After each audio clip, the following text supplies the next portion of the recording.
Sathya Sai Speaks, Volume 4, Chapter 51. Travel Light.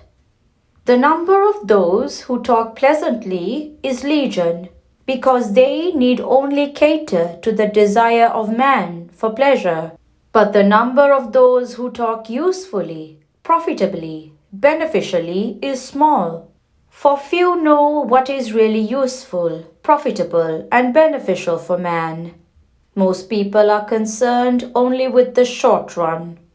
The doctor who prescribes dietary and other restrictions and regimen is generally disliked by the patients.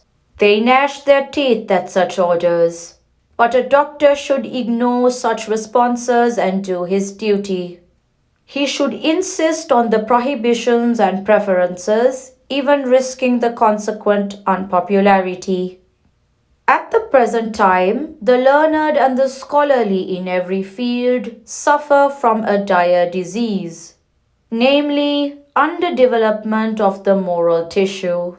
No emphasis is laid on the growth of virtue in the plans for national development. The virtuous man is laughed at as an ignoramus who does not know the art of getting on in the world. But as the Karma Kanda in the Vedas proclaims, all acts must contribute to the elevation of character, the purification of the emotions, passions, and impulses that infest the mind, the broadening of the vision, and the strengthening of man's bonds with the universal of which he is a part. Arjun is addressed in the Bhagavad Gita by Sri Krishna as Kurunandana. Kuru means karma. The expression means that one is the product of one's karma or activities. One is shaped inevitably by the words and deeds and thoughts which one indulges in. So as long as one has a trace of ajnana, spiritual ignorance, one is Kurunandana. So Krishna addresses Arjuna thus in order to entice him into the realm of bhakti and jnana from the region of karma. The immortal spark in man can be discovered. Man can be certified as healthy only when he is fully conscious of his reality and is gladly striving to reach it. Now he is the child of immortality, Amritaputra, swirling along helplessly towards death. What a pitiable fate is this! The little ego in him is fed into a huge conflagration by the mind and the senses, and he is caught in the fire of distress. Egoism makes him see glory in petty achievements, happiness in trivial acquisitions, joy in temporary authority over others. But the immortal in him is awaiting discovery to confer bliss and liberation from birth and death. There is a definite technique by which that immortal spark can be discovered. Though it may appear difficult, each step forward makes the next one easier, and a mind made ready by discipline is able to discover the divine basis of man and of creation in a flash. There is no shortcut to this consummation. One has to give up all the impediments which one has accumulated so far and become light for the journey. Lust, greed, anger, malice, conceit, envy, hate. All these pet tendencies have to be shed. It is not enough if you hear the discourses of Sai Baba and count the number that you have listened to. Thousands are here before me now, but that figure has no significance. Only those who practice at least one of the things I emphasize count. The Lord appeared before Bhishma after the Mahabharata war, for Bhishma was praying to have him before his eyes when he left this world. The Bhakta yearns for Bhagawan, but believe me, Bhagawan also yearns for the Bhakta. That is why he assumes human form and moves among them. He derives as much ananda as the Bhakta derives when he moves with him. In fact, when the Bhakta takes one step towards him, he takes 10 towards him. This is the measure of his grace and his Ananda. The Lord is everywhere, in the house, outside it, before, behind, beside the Bhakta.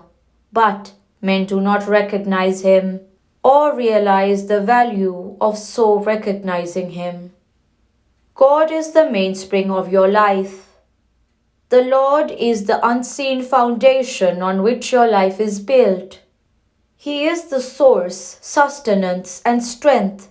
Without His will, no leaf can turn, no blade of grass can quiver. What firmer foundation can you desire than this? Once you know that the Lord, the omnipotent power, is the mainspring of your life, there will be no fear anymore.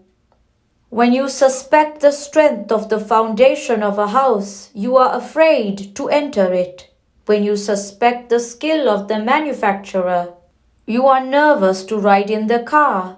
Bhishma and other Bhaktas as well as Shankara and other Jnanis knew that the Lord is the Adhara, basis, and so they had no fear at all.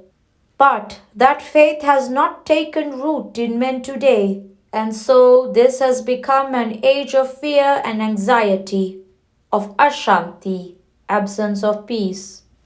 Gandhi relied on the Lord's grace and the Lord's might, and he won. The atom bomb will only recoil with all its deadly potentialities on the very nations that trust in it. You know the story of Bhasmasura, how he won from the gods the deadly boon by which he could turn to ashes all the things and beings upon which he placed his hand. In an unguarded moment, he placed his hand on his own head, and the boon proved to be a bomb that finished him. How to purify the mind?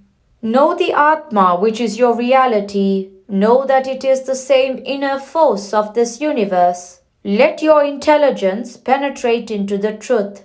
Analyze yourself and discover the several layers of consciousness. The physical, the sensory, the nervous, the mental, the intellectual, and arrive at the very core of even the last layer, the layer of joy. The 5 sheaths have to be transcended so that you may attain your truth, which is Atma. The Atma can be grasped only by a sharpened intellect and a pure mind. How to purify the mind? By starving it of the bad food it runs after, namely objective pleasures, and feeding it on the wholesome food, namely thought of God. The intellect too will be sharp if it is devoted to discrimination between the transient and the eternal. Let your thoughts be concentrated on God, His name and His form. You will then find that you are always with the pure and the permanent. You will then derive pure and permanent joy. That is the reason why I attach so much importance to Namasmarana as a sadhana. Prashanti Vidwan Mahasabha, 2nd day, Hyderabad, December 8, 1964.